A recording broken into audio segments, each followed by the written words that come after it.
নমস্কার বন্ধুরা, daily new creation চ্যানেলে জানাই সবাইকে স্বাগত।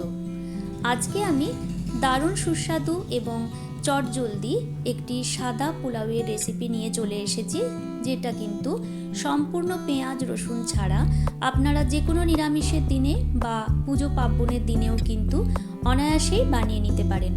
আশা করি আমার আজকের রেসিপি আপনাদের খুব পছন্দ হবে। যদি পছন্দ হয় আমার আজকের রেসিপি, অবশ্যই ভিডিওটাকে লাইক কমেন্ট শেয়ার করবেন, সাথে আমার চ্যানেলটিকে সাবস্ক্রাইব করারও অনুরোধ রাখছি। আমি এখানে এই পোলাওটা বাসমতি চাল দিয়ে করে দেখাবো, তার জন্য আমি এখানে 1 কাপ বাসমতি চাল নিয়েছি। এবারে আমি চালটাকে জল দিয়ে 2-3 বার ধরে খুব ভালো করে ধুয়ে পরিষ্কার করে নেব। খুব ভালো করে চালটা ধুয়ে পরিষ্কার হয়ে গেলে জলটাকে ফেলে দিয়ে আবার পরিষ্কার জলে এটাকে আধ ঘন্টার জন্য ভিজিয়ে রাখতে হবে। আধ ঘন্টা পর চালটাকে জল থেকে ছেঁকে ছাঁকনিতে তুলে জল ঝরিয়ে নিতে হবে। এবারে আমি একটা ছোট্ট বাটি নিয়ে নিয়েছি, তার মধ্যে গরম জল নিয়ে তাতে 1 পিঞ্চ মতন স্যাফরন দিয়ে দিলাম। স্যাফরনটা গরম জলে দিয়ে দিলাম কারণ এর রঙটা খুব সুন্দর বেরিয়ে আসবে এবং এটা আমি কিন্তু রান্নাতে ব্যবহার করব। আজকে একটি অনবদ্য স্বাদের কিন্তু পোলাও আপনাদের করে দেখাচ্ছি। তার জন্য গ্যাসে কড়া বসিয়ে দিয়ে দিলাম 1 টেবিল স্পুন মতন ঘি। ঘিটা হালকা গরম হয়ে গেলে আমি এখানে 10-12টা মতন কাজু দিয়ে দিলাম। কাজুটাকে এবারে হালকা নেড়ে চেড়ে ভেজে নেব। খুব বেশি লাল করে ভাজার দরকার নেই, জাস্ট 1-2 মিনিট ভেজে নিলেই হবে। এবারে একই সঙ্গে আমি 10-15টা মতন কিশমিশও দিয়ে দিলাম।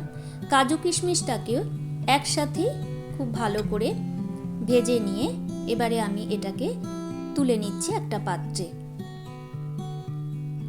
এবারে আমার কড়াতে যেটুকু ঘি রয়েছে তার মধ্যেই আমি 100 গ্রাম মতন পনির কিউব করে কেটে নিয়েছিলাম দিয়ে দিলাম 1 পিঞ্চ মতন লবণ, যাতে পনিরের মধ্যে একটু লবণ ঢুকে যায়। তাতে কিন্তু যখন পনিরটা মুখে পড়বে খেতে কিন্তু খুব সুন্দর লাগবে। হালকা 1-2 মিনিট নেড়ে চেড়ে পনিরটাকেও তুলে নিলাম। কোনো কিছুই কিন্তু কড়া করে ভাজার দরকার নেই। এইবারে আমি কড়াতে দিয়ে দিলাম আবার 1 চামচ মতন ঘি। ঘিটা হালকা গরম হয়ে গেলে এখানে আমি প্রথমে দিয়ে দেব একটা তেজপাতা, 1/2 টিস্পুন মতন গোটা জিরে, 2টো ফাটিয়ে নেওয়া ছোট এলাচ, 3-4টে গোলমরিচ, জয়িত্রী দিয়ে দিলাম অল্প, একটা ছোট্ট টুকরো দারচিনি, বড় এলাচের দানা 4-5টা, আর স্টার ফুল দিয়ে দিলাম 1/2। সমস্ত ফোড়ন দেওয়া হয়ে গেছে। এবার গ্যাসটাকে একদম লোতে করে হালকা আমি নেড়ে চেড়ে নেব ফোড়নটাকে। এইবারে আমি দিয়ে দিচ্ছি এখানে 1/2 কাপের থেকেও কম মটরশুঁটি। মটরশুঁটিটাকেও এর সঙ্গে হালকা আমি ভেজে নেব। দিয়ে দেব 1 পিঞ্চ মতন লবণ। খুব বেশিক্ষণ কিন্তু ভাজার দরকার নেই, তাহলে কিন্তু মটরশুঁটির রঙটা নষ্ট হয়ে যাবে। হালকা 1 মিনিট মতন নেড়ে চেড়ে নিলেই কিন্তু চলবে। এবারে আগে থেকে যে জল ঝরিয়ে চালটা রেখেছিলাম আমি, সেই চালটা আমি দিয়ে দিলাম। এবারে চালটাকে কিন্তু 3-4 মিনিট একটু ভেজে নিতে হবে। চাল যদি এভাবে একটুখানি ঘিতে ভেজে নেন তাহলে পোলাওটা কিন্তু খুব সুন্দর ঝরঝরে হবে। চাল ভাজার সময় হালকা হাতে ভাজতে হবে, নয়তো চালগুলো ভেঙে যেতে পারে। 3-4 মিনিট ধরে ভালো করে চালটাকে ভেজে নেওয়ার পরে আগে থেকে আমি যে কাজু কিশমিশটা ভেজে রেখেছিলাম সেটা দিয়ে দিলাম।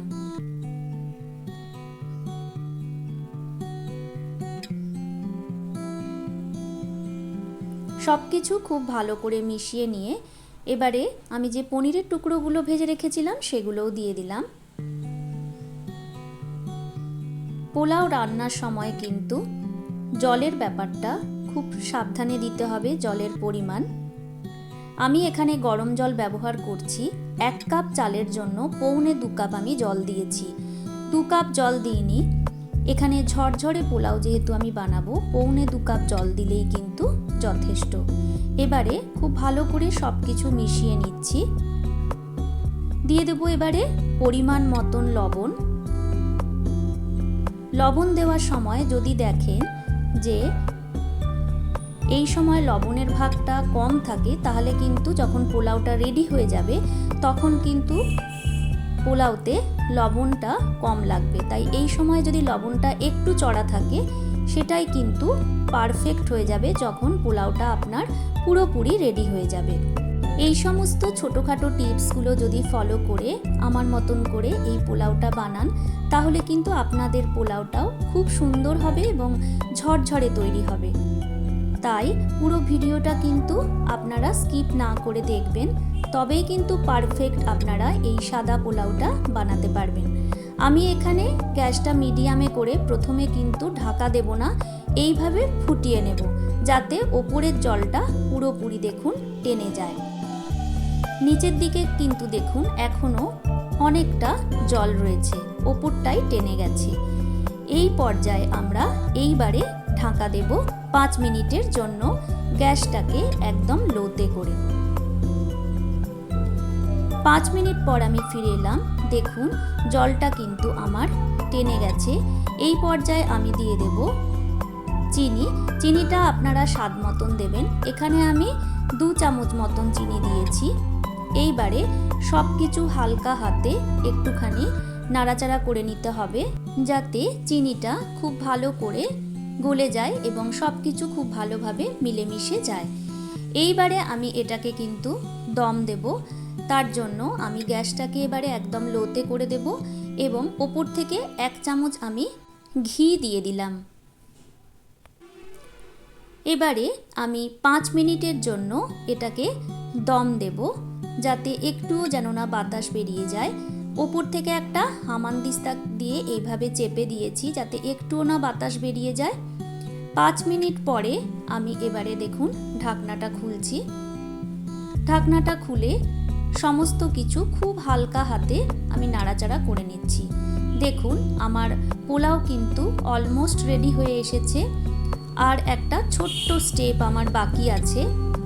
সব কিছু খুব ভালো করে মিশিয়ে নিয়ে একটু সমান করে নিচ্ছি। সমান করে নিয়ে আগে থেকে আমি যে স্যাফরন গরম জলে ভিজিয়ে রেখেছিলাম, সেই জলটা দিয়ে দিচ্ছি।